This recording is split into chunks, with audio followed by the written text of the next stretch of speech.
Bendito el Señor se alargó, ¿verdad? Estamos contentos de que ojalá todos los sábados se alargara así. Muy bien, hermanos, los invito para que abramos la palabra del Señor ahí en el Evangelio de Lucas, en el capítulo 18.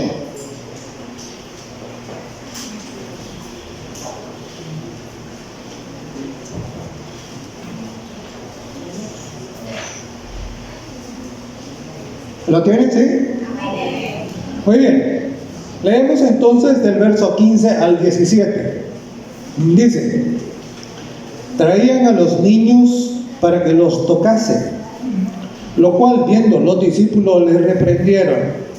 Mas Jesús, llamándoles, dijo: dejad a los niños venir a mí y no se lo impidáis, porque de los tales es el reino de Dios. De cierto os digo que el que no recibe el reino de Dios como un niño, no entrará en él.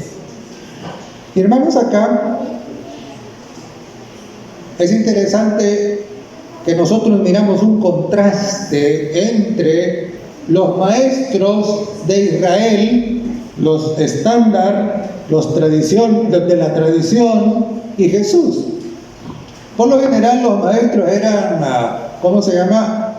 Eran así como un poco inflados, ¿verdad? Algo arrogantes. Y entonces le guardaban distancia a la gente. Pero aquí tenemos a Jesús como maestro. Y claro, los discípulos acostumbrados a eso, cuando los niños se acercan, entonces les dicen: no, fuera, ¿verdad? Y entonces Jesús les dice: miren, no hagan eso, déjenlos que vengan.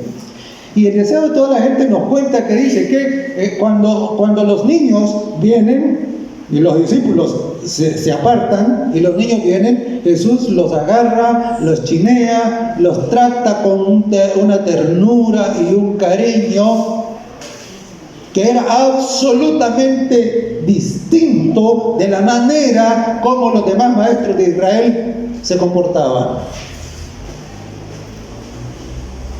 Así es Dios, hermanos. Por eso damos honra y honor a su nombre, porque así es Dios. Y esto, había alguien que estaba mirando ahí y esto lo conmovió. Vio la diferencia. Y con su corazón conmovido, entonces ahora, dice en el pasaje paralelo que encontramos allá en Marcos, en el capítulo 10, dice que Jesús, después que atendió a los niños, los acarició, los bendijo, entonces bueno, se los devolvió a los papás, y entonces él y los discípulos ya iban de camino. Pero dice Marcos 10:17, que un hombre vino corriendo y se arrodilló. Entonces, ¿y quién era ese hombre? El joven rico. Me llama la atención porque dice que vino corriendo.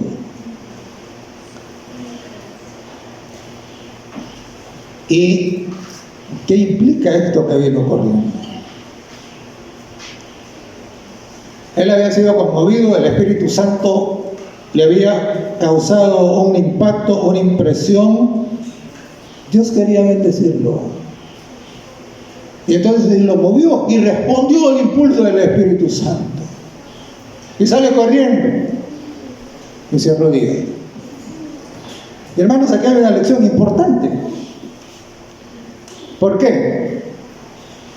Cuando usted va a viajar y es terrible, ¿no? Una vez yo he tenido un viaje fuera del país y a la encargada en la oficina de ordenar los taxis y todo para que nos lleven al aeropuerto, se le olvidó. Y yo esperando el taxi, un taxi que no había sido pedido ni nada, Y a las 4 de la mañana yo llamo a la empresa y me dicen, no, aquí no hay ninguna reserva de viaje de esa empresa. ¿El qué? No, ninguna. Y hermanos, no les voy a contar toda la historia, pero decirles esto. Dios hizo un milagro. Porque me he ido de aquí y cuando llego al aeropuerto,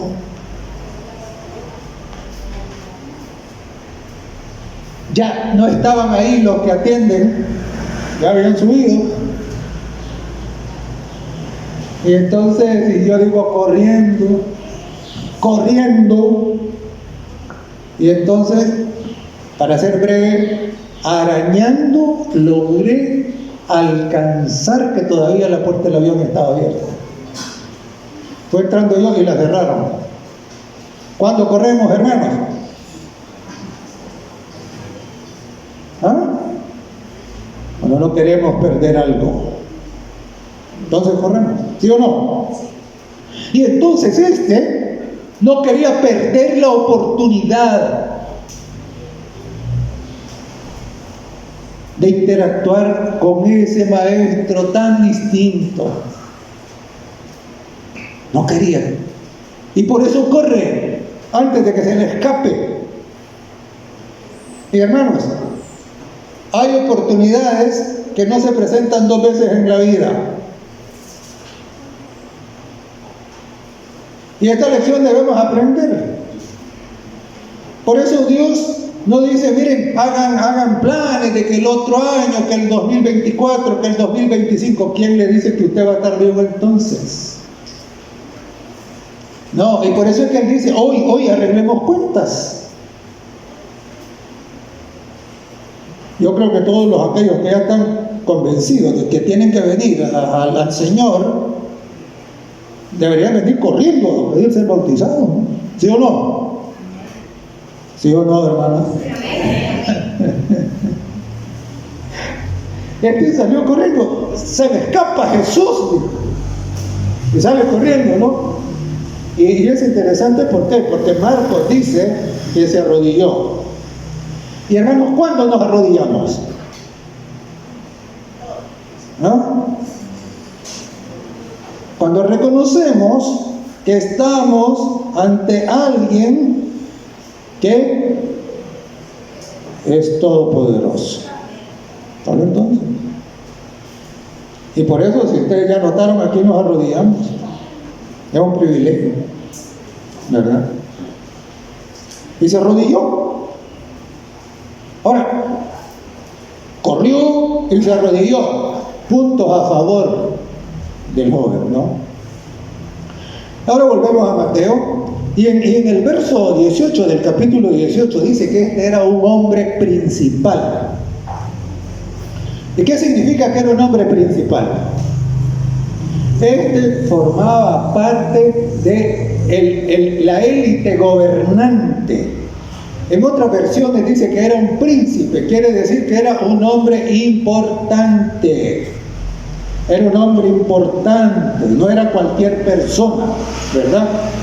Era un principal. Además, era rico.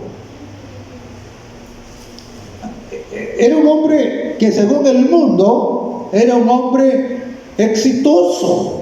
Porque imagínense usted, yo no sé qué es lo que entienden por éxito cada uno de ustedes, no lo sé.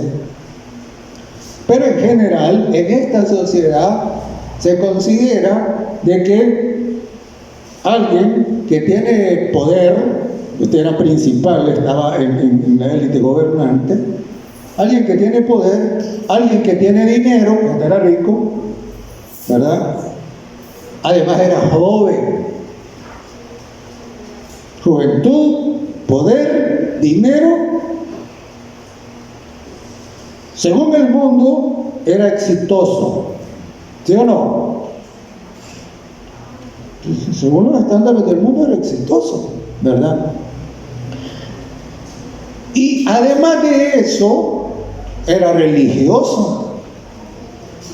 Además de eso era religioso, porque cuando Jesús le dice, guárdalo más, yo los he guardado desde que estaba chiquito, Señor, le dijo. ¿Verdad? Y entonces, pero, el éxito mundano no satisface. No. Sin Dios, usted puede ser joven, usted puede tener dinero, usted puede ser famoso, usted puede tener poder, pero sin Dios, su vida es un fracaso. ¿Entienden? Y claro, con todo eso que tenía, sentía que algo le faltaba. Y claro, la Biblia no solo nos habla del caso de este muchacho, que no sabemos cómo se llamaba, pero sí era el caso de Zaqueo. Zaqueo era el jefe de todos, rico, pero igual eso no era suficiente. ¿Por qué? Porque la vida sin Dios es un fracaso. El caso de Zaqueo, el caso de Nicodemo, por no mencionar muchos millonarios y ricos y poderosos de este tiempo. Ya hemos abordado eso antes. Y entonces ahí estaba, y claro, ahora viene y le hace una pregunta al Señor. Y cuando se refiere a él, ¿cómo le llama? Maestro. Le llama maestro bueno. ¿Por qué? ¿Por qué? Y a mí durante mucho tiempo me intrigó porque ante esa denominación que le dio el joven, Jesús le responde: ¿por qué me llama bueno? No hay ninguno bueno sino solo Dios. Y en mi cabeza por mucho tiempo dio vueltas porque Jesús le respondió así. ¿Ah? Y esta es la razón. Los judíos pensaban de que en realidad ningún hombre, ningún ser humano era 100% bueno. Que el único que era bueno es Dios. Ese era el pensamiento judío. Y entonces, claro, ahora imagínense qué interesante, ¿no? Corre detrás de Jesús, se arrodilla delante de él y le llama maestro bueno. ¿Qué implicaba esto, no? Implicaba que miraba en Jesús rasgos que no correspondían con un ser humano cualquiera, que más bien correspondían con el carácter de Dios. Por eso le llamó bueno. Ahora, ¿y por qué Jesús le dice, ¿por qué me llaman bueno? Interesante. Jesús, claro, a Jesús no le escapaba nada, ¿no? Y entonces él viene y dice: le voy a dar la oportunidad para que él confiese públicamente eso que acaba de decir así.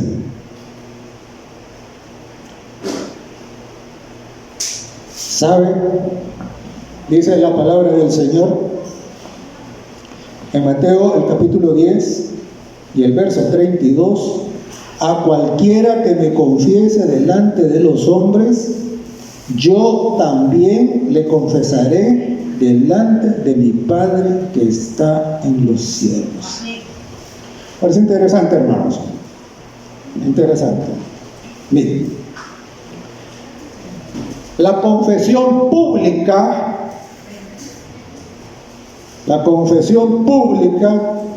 es necesaria. Lo que se esconde es lo malo. lo que avergüenza. Pero en Romanos el apóstol Pablo, no me avergüenzo del Evangelio, porque es poder de Dios para salvación. Y ahora algunos andan avergonzados del Evangelio, que no quieren que los símbolos de la iglesia ni del cristianismo aparezcan ahí donde se reúnen. Hermanos, ¿qué es eso?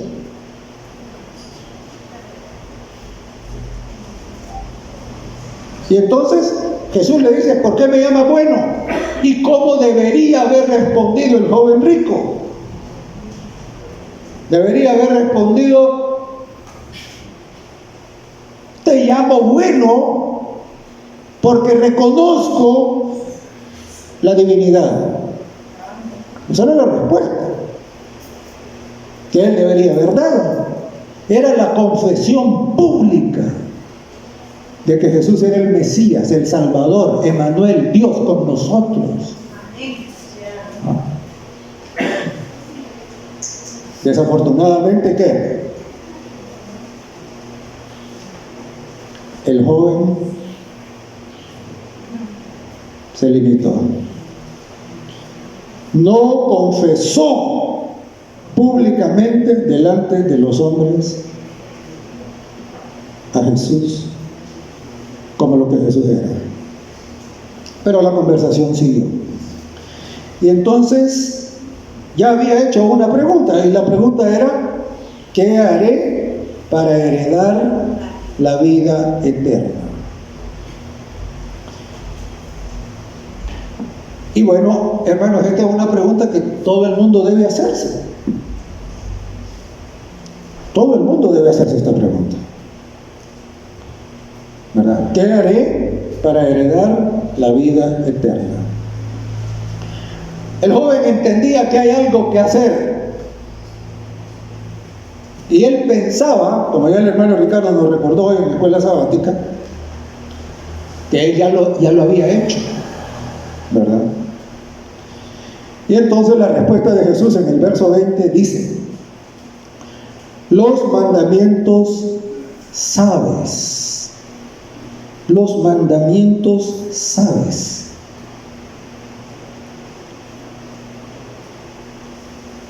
¿Y cuáles mandamientos? Y entonces Jesús comenzó a mencionarlos, refiriéndose a los mandamientos que tienen que ver con el amor al prójimo y que forman parte de los 10 mandamientos, ¿verdad? Le dijo: los mandamientos sabes: no adulterarás, no matarás, no hurtarás, no dirás falso testimonio, y honra a tu padre y a tu madre. ¿Está hablando de qué? Del decálogo. Ahora, note que cuando aquel pregunta: ¿y qué voy a hacer para heredar la vida eterna?, el Señor le dice: bueno, no puedes heredar la vida eterna sin guardar los mandamientos. Oh, esto es importante. ¿Por qué? Porque muchos hoy en la actualidad andan enseñando que no es necesario guardar los mandamientos.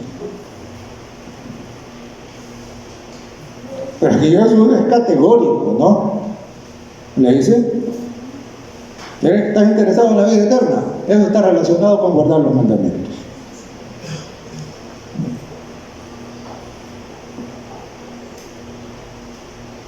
No hay tal cosa de que haya sido invalidada la ley de Dios. Allá en Mateo el capítulo 5 dice: ni una jota ni una tilde pasará de la ley. No vine para abrogar, sino para cumplir. Y en Romanos 3:31 Pablo hace una pregunta y dice: por la fe, ¿invalidamos la ley? ¿Cuál es la respuesta? De ninguna manera, sino que ¿qué? La confirmamos. Y claro, yo no sé, estos que enseñan otra cosa distinta, ¿qué es lo que no entienden? Porque la palabra es clara, ¿verdad? La palabra es clara.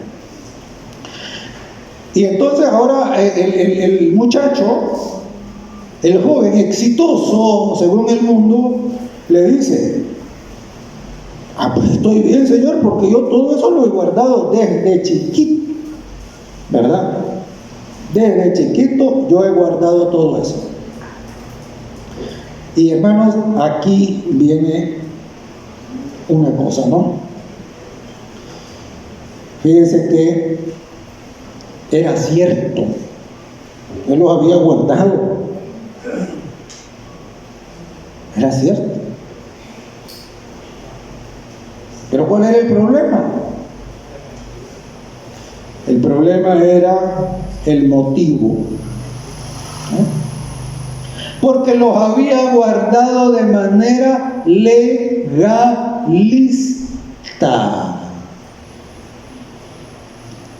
Los había guardado de manera legalista.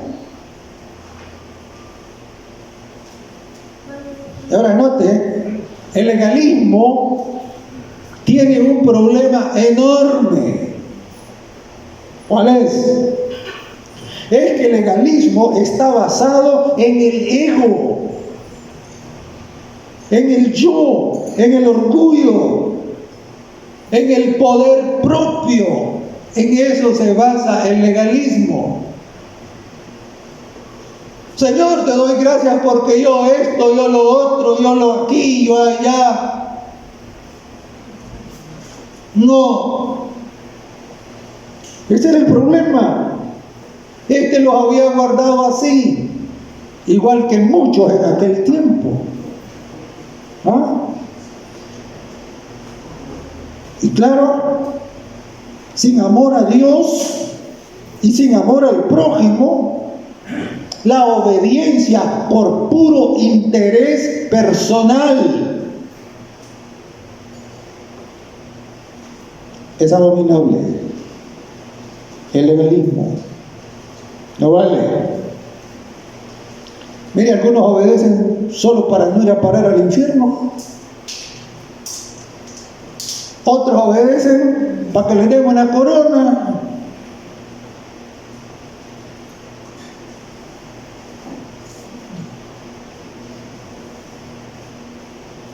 ¿Sabe? En 1 Corintios, el capítulo 13, los versos 1 al 3, dice: si yo hiciera todo, ¿no?, y no tengo amor, vengo a ser como ¿qué? Como un címbalo que retiñe. ¿Qué es eso? Pura bulla, ruido. Y después sigue y dice que y si diera todo, lo repartiera a los pobres y no tengo amor, ¿qué? Nada soy. Y todavía más, si entregare mi cuerpo para ser quemado y no tengo amor, ¿qué? De nada sirve. Este era el problema de este hombre. Él había guardado eso no por amor a Dios ni amor al prójimo, sino por amor a él. Y hermano, toda su religión puede estar basada en amor egoísta. Y eso no puede ser. Esa no es la religión de Jesús. ¿Eh? Entonces, claro, y entonces ahora el Señor viene y el Señor no le discute, sino que ahora viene y le va a hacer la prueba. A veces nosotros, bueno, por lo menos que hemos tenido oportunidades de trabajar a veces ahí en un laboratorio de cualquier cosa que sea, porque creo que en todos los laboratorios debe ser igual, hay asuntos que hay que probar. Y acá con el hermano Ulises y Walter también deben recordar, en el laboratorio de suelo, que uno quiere saber qué pH tiene una cosa, uno va y le pone un aparato y ahí le dice tanto, o si no, le mete un papelito y el color que cambia, entonces ya ahí dice cuánto es. Y ahora el Señor va a hacer eso, ¿no? Le va a decir, bueno, lo ha guardado. Sí, Señor, estaba chiquito. Vaya, pues, le dijo. Entonces le dijo, haz lo siguiente, ¿verdad? Haz lo siguiente. Porque le dijo, una cosa te falta. Y hermanos, ¿qué era lo que le faltaba? ¿Ah? No, lo que le faltaba no era vender todo, lo que le faltaba era amar a Dios sobre todas las cosas y al prójimo como a sí mismo. Eso era lo que le faltaba, ¿verdad? Eso era. Lo que le faltaba era el amor. Ahora, y entonces, claro, pero ¿sabe qué?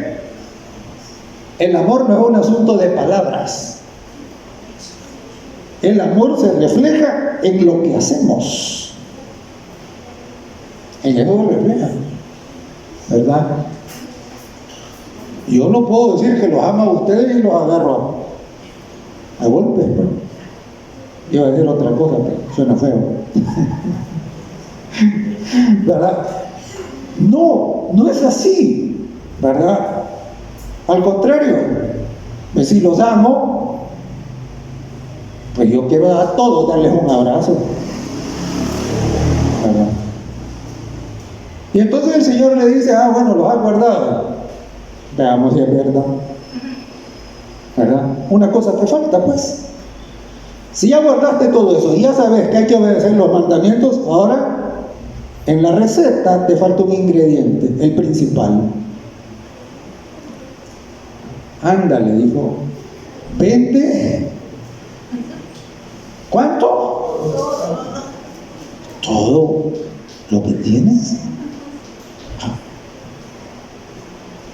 ¿Y cuál era el asunto? Hermanos, ¿cuál es el primer mandamiento de la ley de Dios? ¿Ah? No tendrás dioses ajenos delante de mí.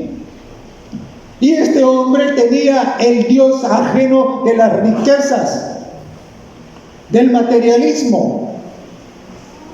Ese era su Dios. Y él decía que había guardado los mandamientos. Y tenía un ídolo que lo esclavizaba. El dinero, las posesiones, la riqueza. Una cosa te falta. Y en San Juan 14:15 el Señor dice, si quieres que la observancia de tus mandamientos valga, ama primero. Si me amáis, guardad mis mandamientos. Ama primero. Y entonces, claro. Y hermanos, aquí debemos recordar lo siguiente.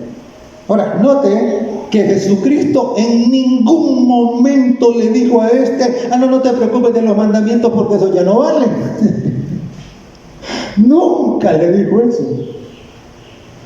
Lo que sí le dijo es, los mandamientos siguen y hay que obedecerlos, pero deben ser obedecidos por el motivo correcto. Y el motivo correcto se demuestra en lo que hacemos. ¿Me amas a Dios por encima de todo? Entonces, demuéstralo. Vende todo lo que tienes. Es interesante, ¿por qué? Porque una vez un intérprete de la ley llegó donde Jesús y le hace la pregunta a Jesús y le dice, Maestro, ¿cuál es el primero y el principal mandamiento? ¿Y qué le contestó Jesús? Es interesante, porque le dice, amarás al Señor tu Dios con la mitad de tu corazón, 75%, 90%, 99%. No, le dijo con todo tu corazón, toda tu mente y todas tus fuerzas. Y ahora note lo siguiente, ¿qué le dijo Jesús? Anda y vende la mitad de las cosas. No. Porque usted no se puede comprometer con Dios a medias. El compromiso que vale es un compromiso total solamente. Si no es total, ya no sirve. Y entonces el Señor le dice, bueno, y allá le responde al escriba, y el segundo le dijo, es semejante a este: amarás a tu prójimo como a ti mismo.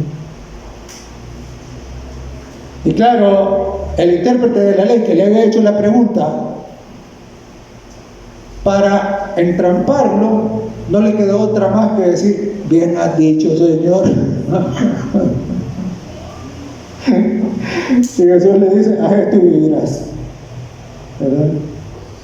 Hermano, y Jesús le dijo ahí al intérprete de la ley, de estos dos mandamientos depende toda la ley y los profetas.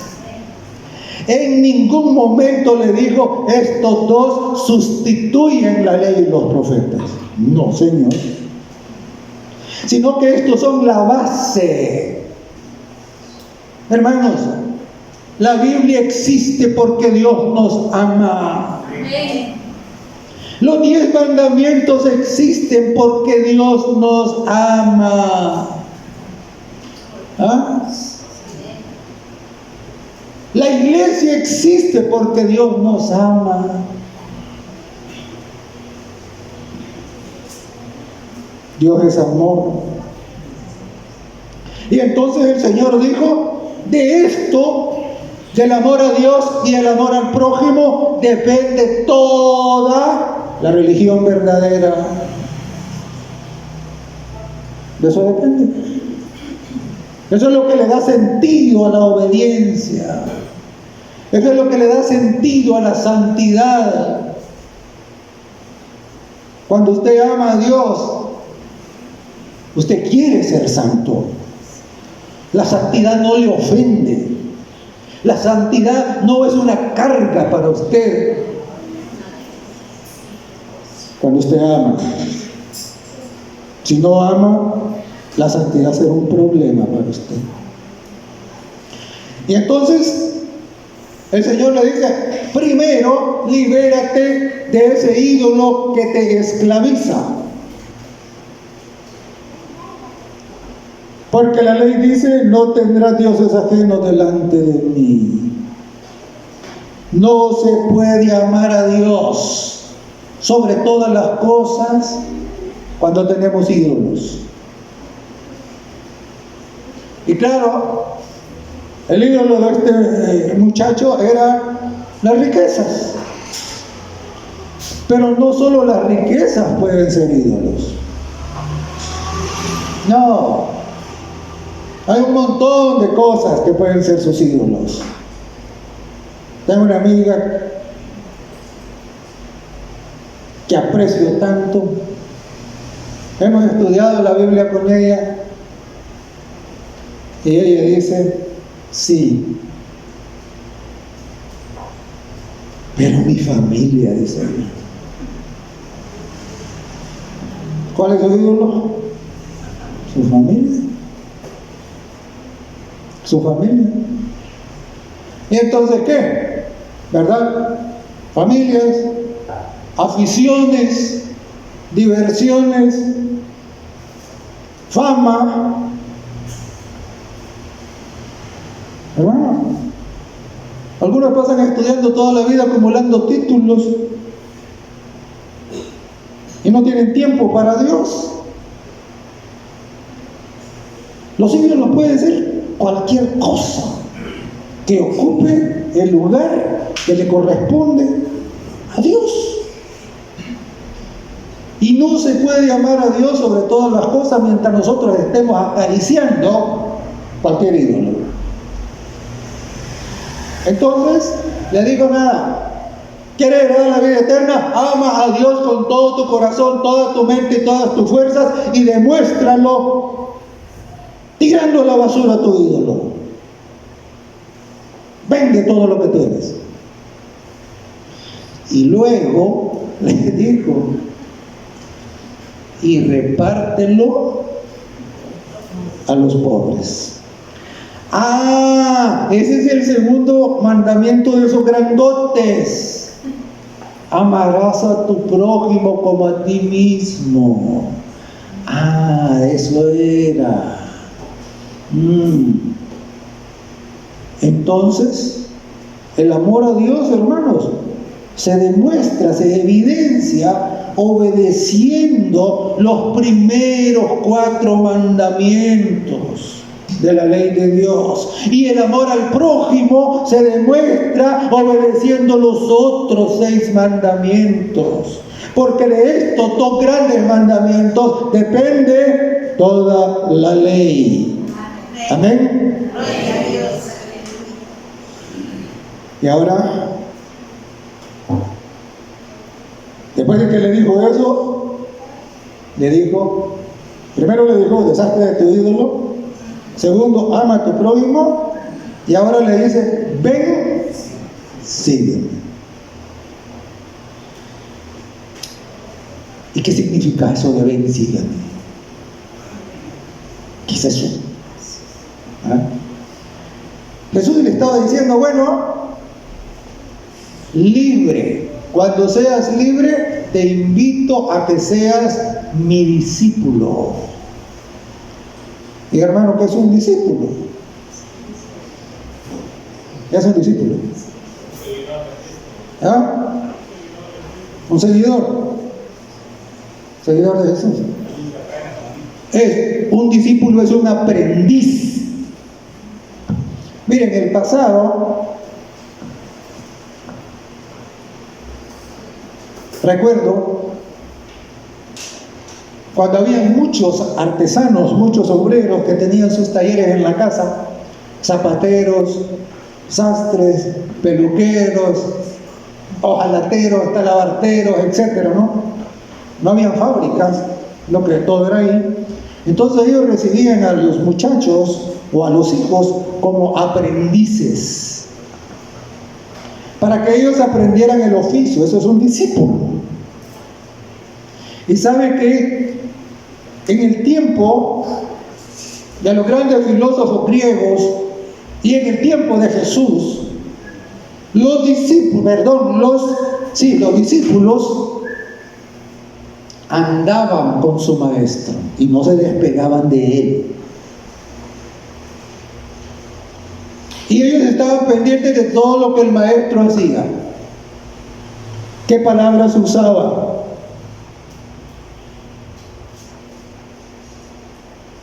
¿Cómo caminaba? ¿Qué comía? Todo. ¿Y por qué? Porque la meta de los discípulos es convertirse en una copia de su maestro. Y hermanos, de eso trata el cristianismo.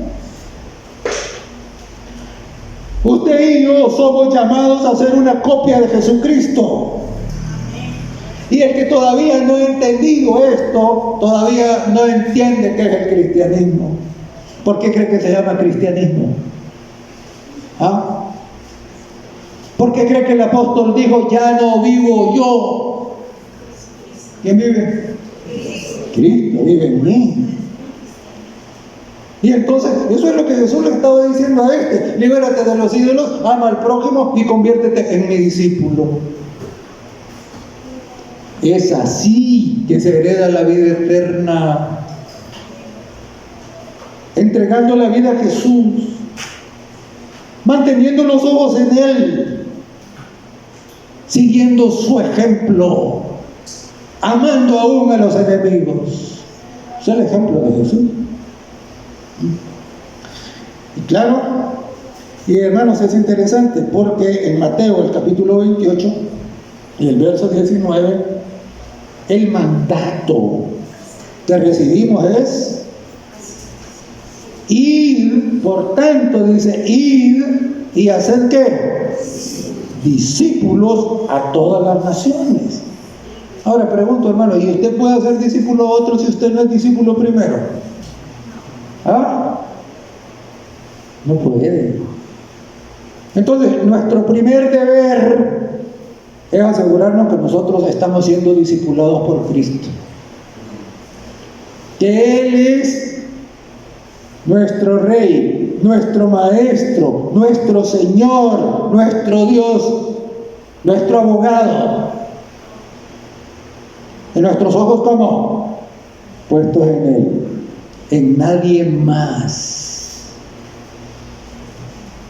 Porque no hay otro nombre bajo el cielo en que podemos ser salvos. En nadie más. Entonces, nadie puede compartir lo que no tiene.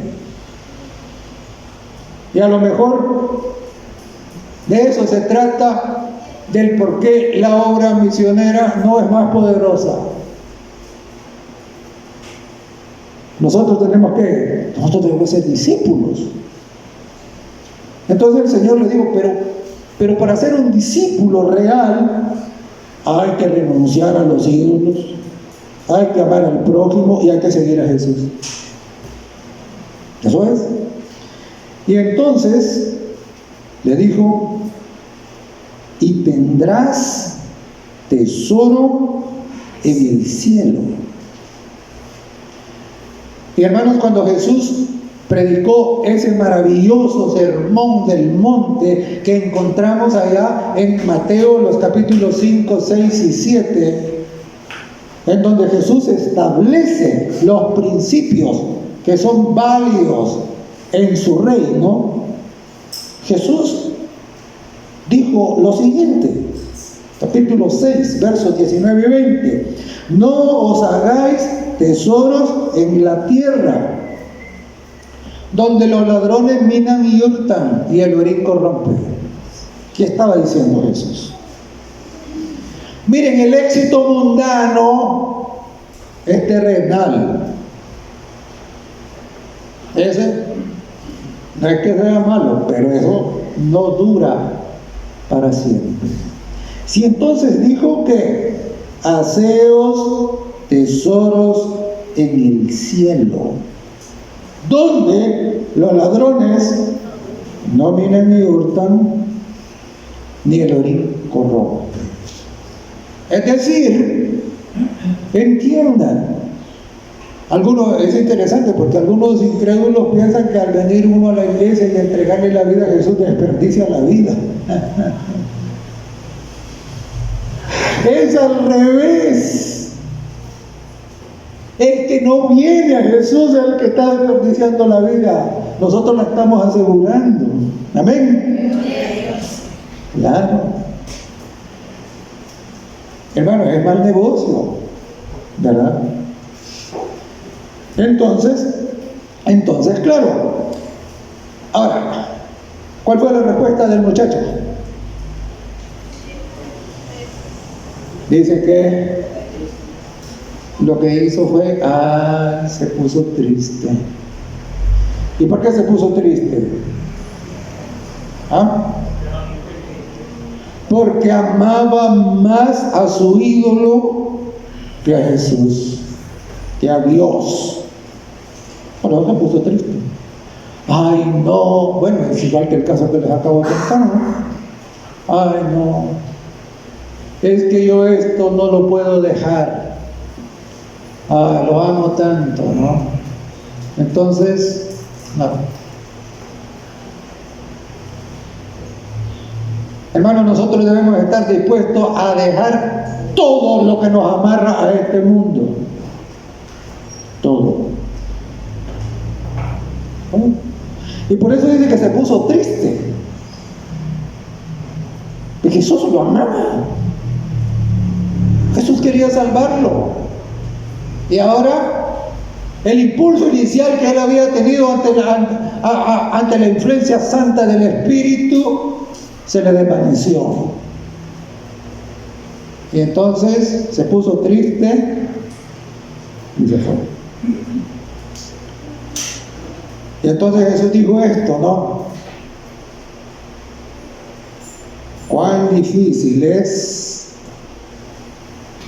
que un rico entre en el reino de los cielos. Y hermanos, notemos que Jesús nos dijo que es imposible. Ya estudiamos eso hoy en la escuela sabática. Él dijo que era difícil, ¿verdad? Y entonces los discípulos le responden: Señor, y si es difícil que se salven los ricos, y nosotros que no tenemos nada, estamos peor. Porque en aquel tiempo se pensaba que los ricos eran ricos porque gozaban del favor especial de Dios. Así se pensaba. Y por eso es que ellos dicen esto, ¿no? Ellos dicen: Señor, y si ellos no se salvan, o es difícil, ¿y nosotros? Y entonces el Señor responde: miren, ustedes pueden pensar que es difícil, y puede ser difícil, pero la palabra imposible no está en el diccionario del Señor. No está. Porque para el hombre, dijo que hay un montón de cosas imposibles, pero para Dios, cero, ninguna. Para Dios todo es posible, ¿verdad? Ahora, pregunto: ¿y por qué es difícil para los ricos? Por una razón. Y la razón la encontramos allá en Apocalipsis, el capítulo 3 y el verso 17. Ahí está la explicación, ¿verdad? ¿Cuál es el problema del rico? El problema del rico dice ahí que es: yo soy rico, me he enriquecido y de ninguna cosa tengo necesidad, ni de Dios.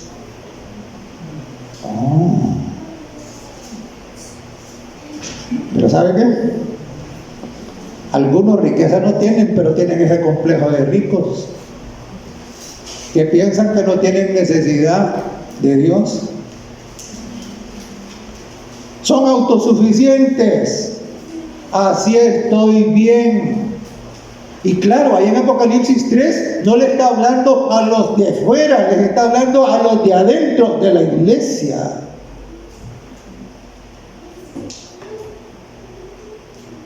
Soy rico, me he enriquecido. No, yo ya estoy bien.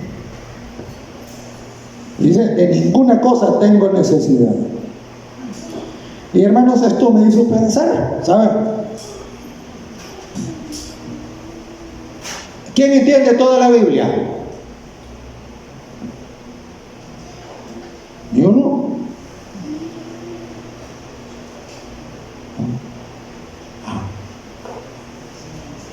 Y hermano, ¿y entonces por qué no viene a los cultos?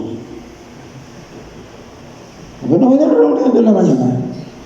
Claro, los hermanos que viven lejos está bien, ¿verdad? Están perdonados, pues. Pero si está aquí, ¿por qué no viene? Y claro, aquí no vamos a hablar de aquellos que tienen razones poderosas, ¿no? Pero todo aquel que no las tiene, hermano, no viene porque no siente necesidad. Ya siente que está bien, ya siente que no va a aprender nada nuevo.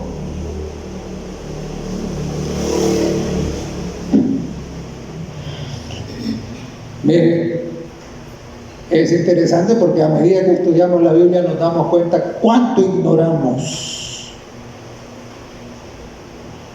Algunos medio mal estudiaron la fe de Jesús y ya con eso creen que están servidos, hermano. No es así. El complejo espiritual de rico, ese es el problema de la Odisea. Ya no necesito, yo ya entiendo todo.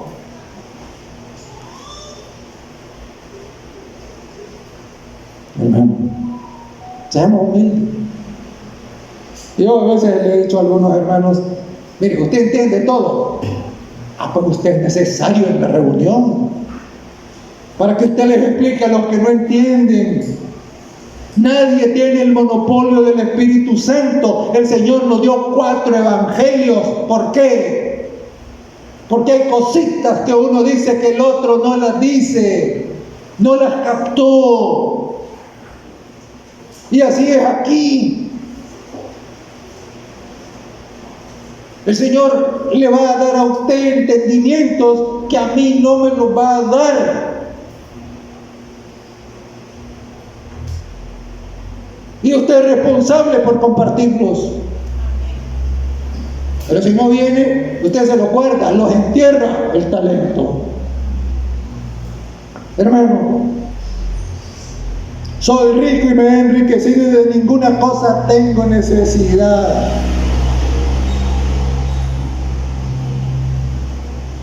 Hablamos del joven rico, pero el joven rico ya no existe. Ahora es usted el que existe. Y la pregunta sigue siendo válida: ¿qué bien haré para heredar la vida eterna? Ahora ya no es de a él, es suya la pregunta. Y la respuesta de Jesús sigue siendo la misma. La receta es: ama a Dios con todo tu corazón, con toda tu mente, con todas tus fuerzas. Renuncia a cualquier ídolo acariciado que tengas. Ama a tu prójimo. No, pero es que estos hermanos tan indiferentes, ni me saludan, ni me quieren, y todavía hacen chismes de mí. Hermano, perdónelos y ámelos. Eso es el ejemplo de Jesús. Amén. ¿O acaso en la cruz no dijo, lo habían crucificado y lo habían torturado? Y a usted todavía no lo han crucificado ni torturado. Y Jesús dijo, perdónalo, Señor, no saben lo que hacen. Hermano, la receta es la misma. Ame a Dios sobre todas las cosas. Amemos al prójimo como a nosotros mismos. Seamos considerados, seamos amables, seamos solidarios, seamos perdonadores. Y luego, seamos verdaderos discípulos. Sigamos a Jesús. Anhelemos ser una copia de Él. Anhelemos reflejar el carácter de Cristo.